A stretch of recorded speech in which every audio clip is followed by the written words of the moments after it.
नमस्कार, आप सभी का स्वागत है अन्नदाता कार्यक्रम में। आपके साथ मैं हूं सोनाली सिंह।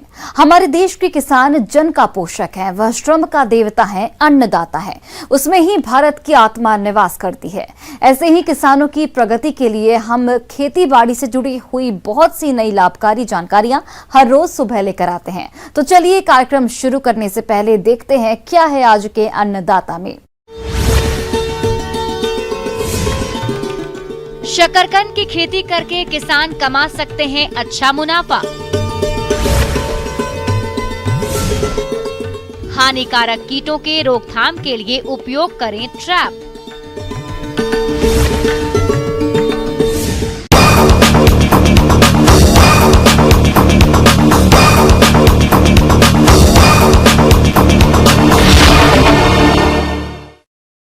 किसान भाइयों, विगत 1 से 2 दिनों के दौरान देश और प्रदेश के कृषि जगत में किसानों के लिए क्या नया रहा, आइए जानते हैं।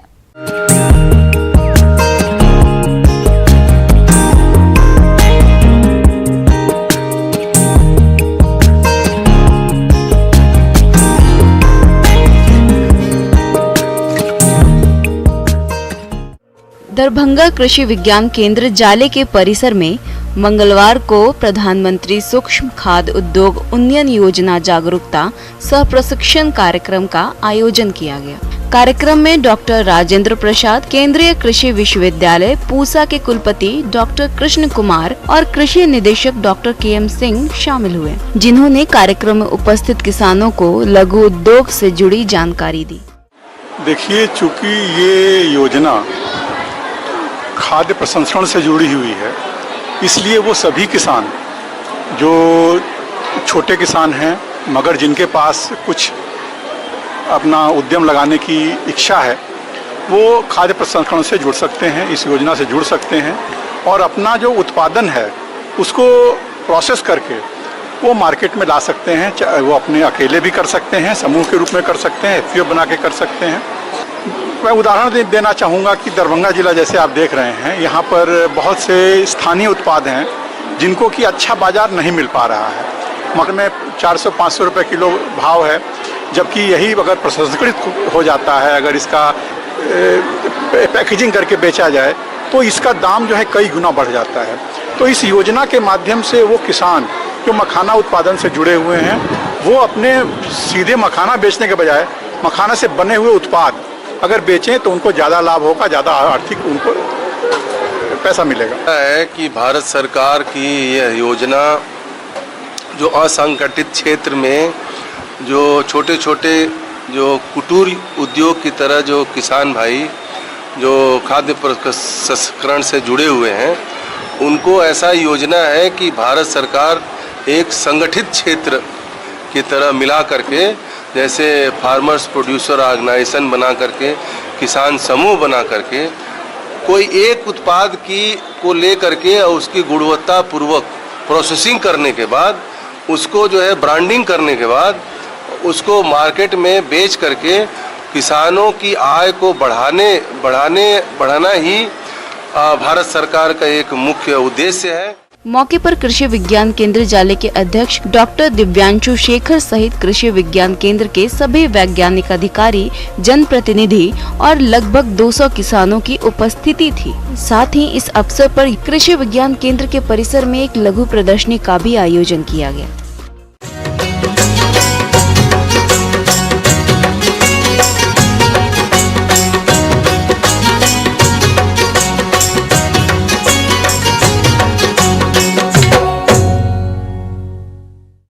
शकरकंद की फसल मुख्य रूप से अपने मीठे स्वाद और स्टार्ची जड़ों के लिए उगाई जाती है। भारत में लगभग 2 लाख हेक्टेयर जमीन पर शकरकंद की खेती की जाती है।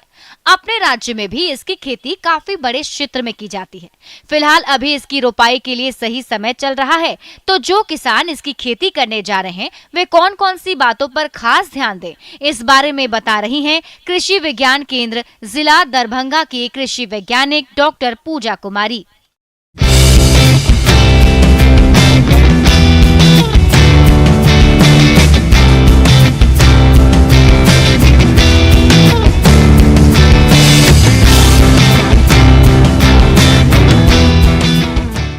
मैं आज आप लोगों को शकरकंद की खेती के बारे में बताने जा रही हूँ। शकरकंद की खेती से पहले आइए जानते हैं कि शकरकंद की जो उन्नत प्रभेद है वो कौन कौन से है। शकरकंद की उन्नत प्रभेद शकरकंद राजेंद्र 5, शकरकंद राजेंद्र 35, शकरकंद राजेंद्र 43, 47 तथा 92 है। शकरकंद की खेती हम 2 भागों में विभाजित है, जैसे कि इसके लिए हमें पहले नर्सरी की तैयारी करनी पड़ती है। इसके बाद हम इसकी रोपण अपने खेतों में करेंगे। नर्सरी की जो तैयारी करेंगे वो हम जो हम रोपण करेंगे उसके करीब करीब 3 महीने पहले कर लेंगे। तो शकरकंद एक क्या है, हमारी एक बहुवर्षीय फसल है। इसकी खेती खरीफ तथा रबी दोनों सीजन में की जाती है।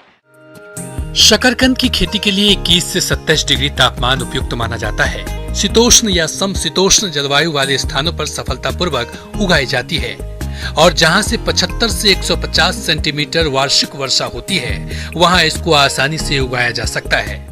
शकरकंद की खेती के लिए जो मिट्टी हमें चाहिए वो बलुई दोमट मिट्टी चाहिए। जब हम इसे खेतों में लगाएंगे तो इसके पहले हम अपने खेतों की तैयारी करेंगे। खेतों की तैयारी करने के लिए पहले आप अपने खेतों की तैयारी जुताई कर लें। जुताई करने के बाद रोटावेटर से आप अपने खेतों की मिट्टी को पलटकर भुरभुरी कर लें। जब मिट्टी भुरभुरी हो जाए तब आप इसमें 100 टन प्रति हेक्टेयर के हिसाब से गोबर की सड़ी हुई खाद तथा नाइट्रोजन, फास्फोरस, पोटेशियम आप अपने खेतों में, पोटाश जो है ये सब आप अपने खेतों में इन सभी खादों को मिलाकर फिर से एक बार और जुताई कर लें। जुताई करने के बाद फिर अपने भूमि को आप समतल कर लें। समतल करने के बाद क्यारियां बना लें। पोषक प्रबंधन के तहत नाइट्रोजन की आधी मात्रा व फास्फोरस व पोटाश की पूरी मात्रा शुरू में लता लगाते समय ही जड़ों में देनी चाहिए। शेष नाइट्रोजन को 2 हिस्सों में बांटकर एक हिस्सा 15 दिन में, दूसरा हिस्सा 45 दिन टॉप ड्रेसिंग के रूप में प्रयोग करना चाहिए। फिर इसके बाद हम अपनी नर्सरी से जो हमारी लताएं हैं, शकरकंद की लताएं हैं, उसकी कटिंग करके लाएंगे। जब शकरकंद की लताओं की कटिंग करेंगे तो इस समय हमें इस बात का ध्यान रखना है कि हम जड़ से इसकी कटाई ना करें। हम इसकी मध्यम जो हमारी लताएं हैं वो मध्य से या फिर शीर्ष भाग से हम इसकी कटाई करेंगे तथा ये 20 से 25 सेंटीमीटर लंबी होंगी, जिसमें करीब करीब 3 से 4 नोड होंगे।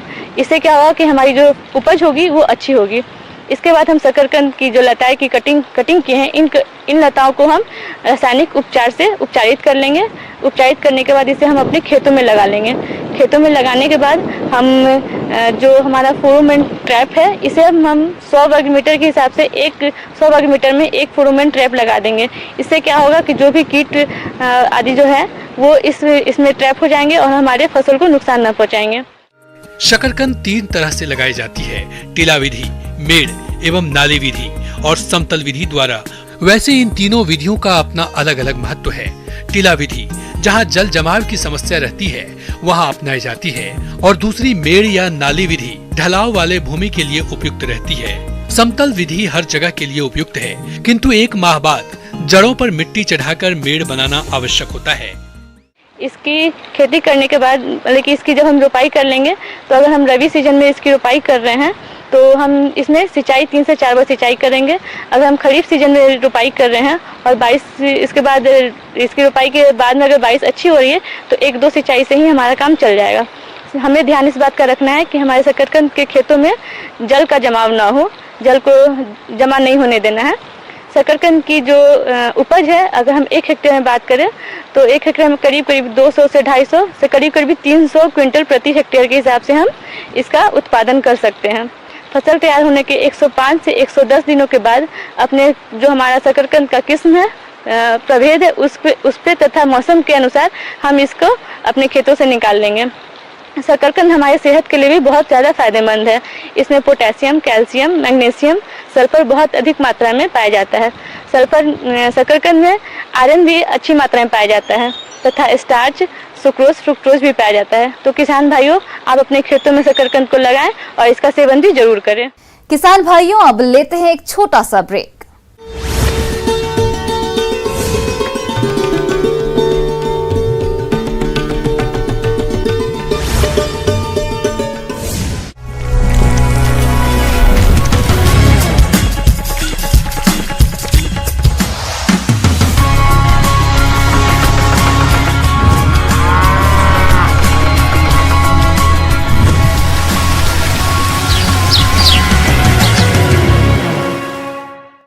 ब्रेक के बाद आप सभी दर्शकों का अन्नदाता में स्वागत है।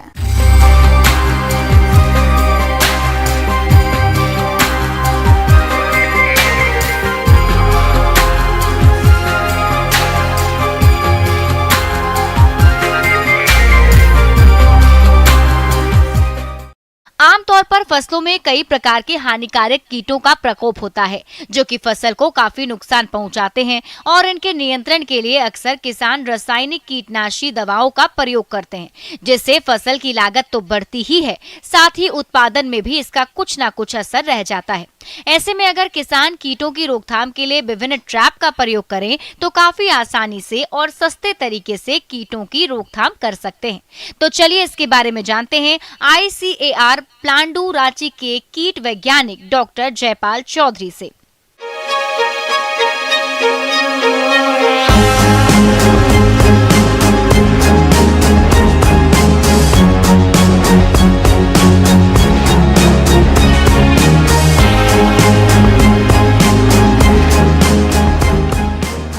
किसान भाइयों को जानकारी के लिए आवश्यक है कि बहुत सारे जो कीट नियंत्रण की विधियां हैं उनमें कीटनाशकों के अलावा और भी बहुत सारा विधियां हैं। किसान भाई इसी में हम बात करते हैं ट्रैप्स की। ट्रैप्स में हम बहुत सारी ट्रैप्स जो मार्केट में मिलती भी हैं या फिर किसान भाई अपने स्तर पे बना भी सकते हैं। पहला ट्रैप जिसका मैं बताना चाहूँगा कि इंसेक्ट्स में क्या होता है कि उनका जो देखने का तरीका होता है वो किसी कलर को कुछ अच्छे से अट्रैक्ट होते हैं। अगर आप पीले रंग के कपड़े पहन के बाहर में निकलते हैं तो बहुत सारी लाही आपके कपड़ों के ऊपर लाही बैठ जाती है आकर के, तो ये जो पीला रंग है उसके ऊपर आकर्षित होती है। इसी का फायदा ध्यान में रखते हुए अगर हम जो येलो कलर के जो अगर पॉलीथीन है या कलर है उसके ऊपर में कुछ स्टिकी सब्सटेंसेस लगा दें और खेत के अंदर में चिपका देते हैं तो इसके ऊपर में लाही, इसके साथ में जो हॉपर्स और बहुत सारे जैसिड्स इसके ऊपर में आकर के चिपक जाते हैं। इससे फायदा ये होगा कि आपको पता लग जाएगा कि आपके खेत में कौन सा कीड़ा किस समय में कितनी संख्या में आ रखा है, तो उसका हमारे को कंट्रोल करने में आसानी होती है। तो ये येलो स्टिकी ट्रैप्स हैं। अगर इसी कलर को हम ब्लू कर देते हैं तो ये ब्लू स्टिकी ट्रैप्स जिसमें बहुत सारे थ्रिप्स की स्पीसीज भी ट्रैप होती हैं। और हमने यहाँ पे देखा है कुछ जो मॉथ्स हैं, जो हानिकारक मॉथ हैं, वो भी इसके ऊपर आकर्षित होते हैं। तो ये दो तरह के ट्रैप्स हैं, येलो और ब्लू स्टिकी ट्रैप्स। आप खुद से बना सकते हैं। जो येलो कलर का जो पॉलीथीन लेके या ब्लू कलर का पॉलीथीन लेकर के उसके ऊपर में आप स्टिकी सब्सटेंसेस, ग्रीस या जो तेल होता है करंज का तेल, ये लगा करके आप फील्ड में किसी जो लकड़ी होती है उसके ऊपर में चिपका रख दीजिए तो कीट पतंगे आकर के उसकी तरफ में आकर्षित होंगे और चिपक करके जो नुकसान होने वाला है उससे आप बचा सकते हैं। टी आकार की खूंटी लगाना। आमतौर पर पक्षी अधिकांश कीटों को खाते हैं। ऐसे में अगर खेतों में पक्षियों को बैठने का स्थान दे दिया जाए तो काफी हद तक हानिकारक कीड़ों को ये पक्षी खा जाते हैं। इसके लिए खेत में 10 से 12 स्थान पर टी आकार की खूंटियां लगा देनी चाहिए। लेकिन ध्यान रहे कि जब फसल में दाने बन रहे हो तो इन खूंटियों को निकाल दें। पक्षी फसल को भी नुकसान पहुंचा सकते हैं। फेरोमोन ट्रैप या गंधपाश। फेरोमोन ट्रैप फसलों को क्षति पहुंचाने वाले सूडियों के नर पतंगों को फंसाने के लिए प्रयोग किया जाता है। इससे सबसे पहला इन ट्रैप से होता है कि आपके खेत में संक्रमण कितना है इसका पहला पता चलेगा। अगर इनकी संख्या बढ़ा देते हैं तो कीट नियंत्रण में भी ये सहयोग करेगा। इसके साथ में कई बार देखते हैं कि अगर कीटों को समय पर, अगर फिरामोन्स के स्पेशल केस में देखते हैं, अगर कीटों को जब मेटिंग करते हैं उस टाइम में उनको डिस्टरबेंस किया जाता है इन ट्रैप्स के द्वारा, तो उसका भी इनमें इसके प्रयोग से उनकी संख्या में कमी होती है। वही ट्रैप प्लास्टिक का बना होता है जिसमें कीप के आकार के मुख्य भाग पर लगे ढक्कन के मध्य में मादा कीट की गंध युक्त ल्यूर लगाया जाता है जो नर पतंगों को आकर्षित करता है। कीप के निचले भाग पर पॉलीथीन की थैली लगाई जाती है जिसमें नर पतंगे फंस जाते हैं। थैली के निचले मुख पर रबड़ बैंड हटाकर फंसे पतंगों को मारकर निकाल दिया जाता है। ल्यूर विभिन्न प्रकार के नर कीटों को आकर्षित करने के लिए अलग अलग गंध का ल्यूर लगाना होता है। ये सब जो ट्रैप्स हैं वो आपको बाजार में काफ़ी कम दर पर उपलब्ध हैं, जिनका किसान भाई हर फसल में अलग अलग तरह का जो फेरोमोन ट्रैप्स हैं उनका प्रयोग कर सकते हैं। अगर बारिश के मौसम में अब हम देखते हैं तो इसमें फल मक्खी का प्रकोप बहुत ज़्यादा होता है। फल मक्खी का जो पिल्लू होता है सफ़ेद रंग का, फलों के अंदर में जैसे आम में, अमरूद में, लीची में, सपोटा, जो भी फ्रूट्स है उसमें एक सफ़ेद रंग का पिल्लू पाया जाता है। इस पिल्लू की वजह से फल सड़ता है। इस कीट का नियंत्रण करना बहुत मुश्किल होता है, क्योंकि उसी समय में फल पकता है तो हम कीटनाशकों का प्रयोग नहीं कर सकते हैं उस समय में। यदि फल का पकने से पहले हम इन फेरोमोन ट्रैप्स का, इसके लिए इस मिथाइल यूजिनोल का 4 भाग, इथाइल एल्कोहल को 6 भाग और 2 भाग जो सक्सेस आता है उसको मिला करके, इस रेशियो में मिला करके जो लकड़ी के वुडन जो ब्लॉक्स होते हैं उनको 72 घंटे या 48 घंटे के लिए आप डुबो करके उसको खेत में जो पानी की खराब बोतलें हैं उसमें उसको डाल देते हैं और छेद बना के लटका देते हैं। इससे क्या होता है, जो नर मक्खियाँ होती हैं वो उसकी तरफ में आकर्षित होती हैं। मादा मक्खी को मेटिंग के लिए नर चाहिए, उतने नहीं मिल पाने की वजह से समय पर वो उस फल में अंदर अंडे नहीं दे पाती है। तो आपको ये बचने का जो फेरोमोन्स का ट्रैप का टेक्निक्स है जो फलों में, ये बहुत अच्छा कारगर साबित होता है यदि इसको समय पर लगाया जाता है और सही संख्या में लगाया जाता है। आपको कुछ समय के बाद में ब्लॉक्स को 15 से 20 दिन बाद में बदलना पड़ता है। इसके साथ में बहुत सारे ट्रैप्स और भी हैं। इन ट्रैप्स को जो ये अगर कलर जो उसकी बात कर रहे थे तो कुछ यूवी लेंस होती हैं जिसके ऊपर में इंसेक्ट बहुत आकर्षित होता है। उसका फ़ायदा उठा करके अभी जो बारिश का मौसम है हम लाइट पर देखते हैं कि बहुत सारे कीट पतंगे, स्पेशली जो दीमक का प्रकोप है वो बढ़ जाता है। दीमक का जो एडल्ट्स होते हैं वो लाइट पे आते हैं। इसके साथ में जो सफ़ेद लट होती है उसका जो भ्रंग होता है वो लाइट पर आता है। तो इसी का फ़ायदा उठा करके यदि हम खेत में एक बल्ब जला करके उसके नीचे में जो एक बड़ा सा बर्तन रख के उसमें थोड़ा केरोसिन डाल दीजिए, इसमें बहुत सारी जो शाम के समय में दीमक और जो सफ़ेद लट के जो भ्रंग है वो आकर के नियंत्रण होंगे और जो आने वाली फसल है उससे आप बचा सकते हैं। ये देसी तरीका है। इसके साथ में आपको मार्केट में बहुत सारे लाइट ट्रैप्स और सोलर बेस्ड ट्रैप जो मिलते हैं वो उनका भी आप प्रयोग कर सकते हैं, जो लाइट ट्रैप्स हैं। किसान भाइयों, फसलों में ट्रैप का लगाने के फायदे अनेक हैं, जो इस प्रकार से हैं। हानिकारक कीटों को नियंत्रित करता है और हानिकारक कीटनाशकों के प्रयोग को कम करता है। वही आर्थिक रूप से होने वाले नुकसान से बचाता है और अच्छे गुणवत्ता की पैदावार मिलती है, जिससे किसानों को अधिक फायदा होता है। आगे और भी है खेती बाड़ी से जुड़ी हुई बहुत सी रोचक जानकारियां। यहाँ रुकेंगे एक और छोटे से ब्रेक के लिए।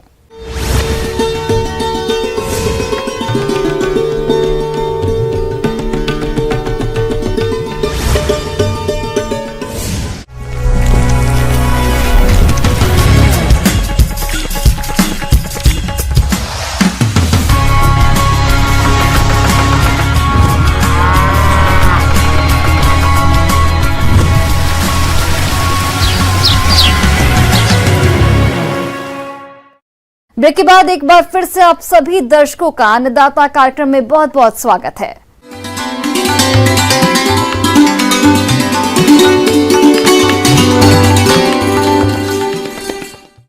आइए जानते हैं अन्नदाता निःशुल्क फोन के माध्यम से पूछे गए समस्याओं का समाधान।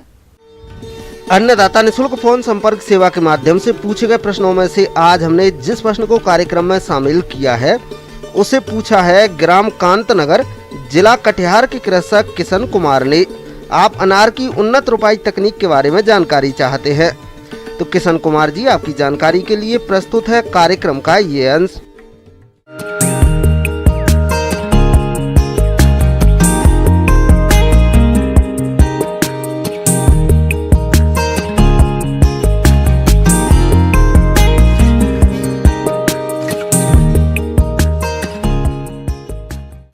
जहाँ तक कि बिहार और झारखंड की बात करें तो यहाँ पर भगवा और सुपर भगवा और रूबी बिहार और झारखंड में भी अच्छी आमदनी दे सकती हैं। इनका चयन हम कर सकते हैं अपने खेत में लगाने के लिए। और इसके लिए हमको फील्ड प्रिपरेशन कैसे करें, कैसे लगाएं उसको, तो इसके लिए हमको प्लांटिंग हम कर सकते हैं। जैसे अगर आपका क्षेत्र जो है इसमें पानी की उपलब्धता है तो हम इसको फरवरी मार्च में लगा सकते हैं। अगर पानी की उपलब्धता नहीं है तो हम इसको रेनी सीजन में प्लांटिंग करवाते हैं, जैसे कि जुलाई और अगस्त में। पौधारोपण के एक माह पूर्व 60 सेंटीमीटर लंबाई, चौड़ाई और गहराई के आकार में गड्ढे खोदकर 15 दिनों तक खुला छोड़ दें, जिसके बाद गड्ढे की ऊपरी मिट्टी में 15 किलोग्राम पकी हुई गोबर की खाद, यूरिया 60 ग्राम, डीएपी 50 ग्राम, क्लोरोपायरीफास चूर्ण मिट्टी में मिलाकर गड्ढों को सतह से 15 सेंटीमीटर ऊंचाई तक भर दें। गड्ढे भरने के बाद सिंचाई करें ताकि मिट्टी अच्छी तरह से जम जाए। इसको फिल करने का मुख्य उद्देश्य यही है, इसमें ये सारे पोषक तत्व और फ्यूराडान ऐड करने का मुख्य उद्देश्य इसमें निमेटोड को कंट्रोल करना रहता है। तो गड्ढा फिल करने के टाइम पे ये हमको ध्यान रखना है और 1 महीने के बाद इसको हम गड्ढा फिल कर देंगे या फिर हम रेनी सीजन स्टार्ट होने से पहले ये हम गड्ढा फिल करके छोड़ देंगे। फिर प्लांटिंग करने के टाइम पे हमको इसी गड्ढा फिर जो फिल हुआ गड्ढा है इसी में पौधा रोपण करना है। इसके लिए हमको 2-3 दूरी पे हम लगा सकते हैं, जैसे कि हमको 4.5 × 3 मीटर की डिस्टेंस पे लगा सकते हैं। इसमें हम 740 पौधे पर हेक्टर आएंगे और हमको 5 × 4 में भी लगा सकते हैं और 5 × 5 में भी लगा सकते हैं। ये गणेश वैरायटी के लिए काफ़ी उपयुक्त है और अगर हमको ज़्यादा स्पेसिंग पे जाना है तो ठीक नहीं है, क्योंकि ये मॉडर्न युग है। कम स्पेसिंग में अच्छे से मेंटेन करके हमको पौधा लगाना चाहिए। अब तक के अनुसंधान के मुताबिक प्रति हेक्टेयर उत्पादकता बढ़ाने के लिए अगर 2 पौधों के बीच की दूरी को कम कर दिया जाए तो प्रति पेड़ पैदावार पर कोई असर नहीं पड़ता है। हालांकि ज्यादा पेड़ होने से प्रति हेक्टेयर उत्पादन करीब 1.5 गुना हो जाता है।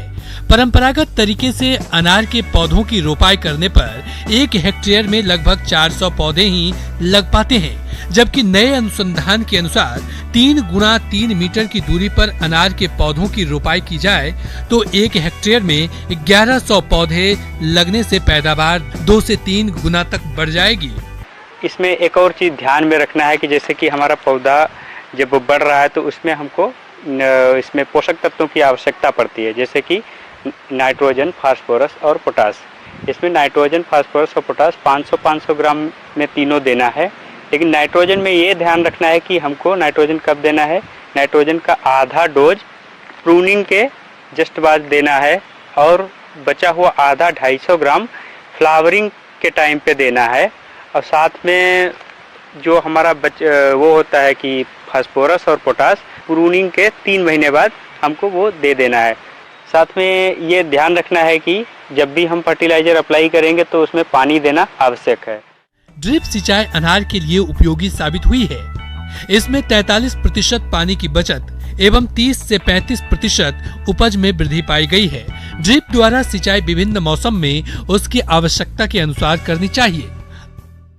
और तीसरी बात इसमें आती है कि पौधे का प्रबंधन कैसे किया जाए बाद में। तो प्रबंधन करने के लिए हमको इसमें सबसे ज़रूरी है प्रूनिंग। प्रूनिंग इसमें बहुत ज़रूरी है, क्योंकि इसमें फल जो है नई कलिकाओं पे आते हैं और इसके लिए हमको हर साल प्रूनिंग करना पड़ता है। इसमें फल 3 बार हम 1 साल में ले सकते हैं, लेकिन हमको अगर क्वालिटी फ्रूट्स चाहिए तो मैक्सिमम 2 बार लेंगे। अगर एक ही फसल लेंगे, अस्त बार अगर हम लेंगे तो जनवरी-फरवरी में हमको फल मिल जाएंगे। उस समय पर मार्केट में कोई दूसरा फल नहीं होता है, तो इससे हमको बहुत ही अच्छी आमदनी हो सकती है। अनार में वर्ष में 3 बार जून, जुलाई, सितंबर, अक्टूबर और जनवरी, फरवरी में फूल आते हैं। व्यावसायिक रूप से केवल 1 बार की फल ली जाती है और इसका निर्धारण पानी की उपलब्धता एवं बाजार की मांग के अनुसार किया जाता है। जिन क्षेत्रों में सिंचाई की सुविधा नहीं होती है वहां मृग बहार से फल लिए जाते हैं तथा जिन क्षेत्रों में सिंचाई की सुविधा होती है वहां फल अम्बे बहार से लिए जाते हैं। बहार नियंत्रण के लिए जिन बहार से फल लेने हो उसके फूल आने से 2 माह पूर्व सिंचाई बंद कर देनी चाहिए। तो इसके लिए हमको प्रूनिंग करना पड़ेगा। दूसरा हमको एक बहार ट्रीटमेंट बोलते हैं वो भी करना पड़ेगा। इसका फ्लावर ड्रॉप करवा के या फिर इसको विद वाटर को उसका रोक के, ताकि फूल ना बने। रेनी सीजन के फूलों को हम ज़्यादा अवॉइड करेंगे। तो इसके लिए प्रूनिंग के लिए हमको इसमें मल्टी स्टेम प्रूनिंग में जाना है, जैसे कि 60 से 70 सेंटीमीटर ज़मीन से दूरी ऊपर हाइट छोड़ के उसके बाद हमको 6 से 7 या 5 से 6 कलिकाओं को छोड़ना है, बाकी का ऊपर सबका सब प्रून कर देना है। तो जितनी भी नई कलिकाएं निकलेंगी उसमें बहुत ही अच्छी फ्लावरिंग आएगी और इससे हमको बहुत ही मुनाफा होगा। अब हम बात करते हैं कि वेल इस्टेब्लिश ऑर्चर्ड अगर हो गया है हमारा, तो उसमें कोई जैसे बीमारी आती है या फिर कुछ भी आता है, जैसे कि इसमें विल्ट का एक प्रॉब्लम रहता है, तो विल्ट को प्रॉब्लम के लिए हमको कुछ माइक्रो ऑर्गेनिजम्स हैं जैसे पैसिलोमाइसिस लिलिएसिनस और ट्राइकोडर्मा विरिडी, इसको हम वर्मी कंपोस्ट में मिक्स करके 5 से 7 दिन तक छोड़ देते हैं। उसके बाद वो vermi compost enriched vermi compost हम इसकी जड़ों के चारों तरफ मिलाकर अच्छे से मिक्स कर देते हैं, ताकि जड़ के जरिए वो हमारा विल्ट जो है कंट्रोल में किया जा सके। और ये जैविक कीटनाशकों का प्रयोग करेंगे तो इससे हमको निजात मिल सकती है।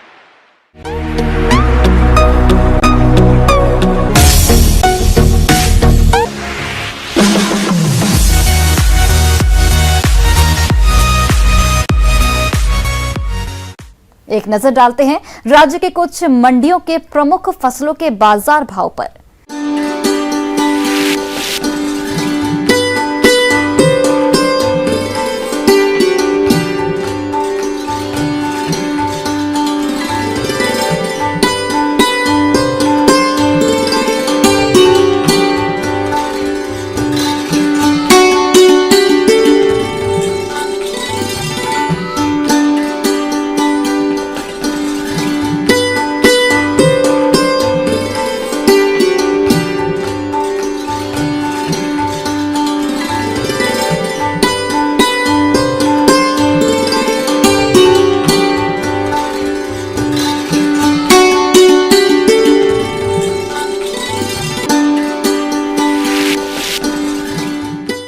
किसान भाइयों, कृषि संबंधित समस्या या सुझावों के लिए आप हमें इस पते पर संपर्क कर सकते हैं। प्रोड्यूसर अन्नदाता news 18 Bihar Jharkhand, Ramoji film city Hyderabad 501512। साथ ही आप हमें ईमेल भी कर सकते हैं। हमारा ईमेल आईडी है p18annadatabihar@news18.com।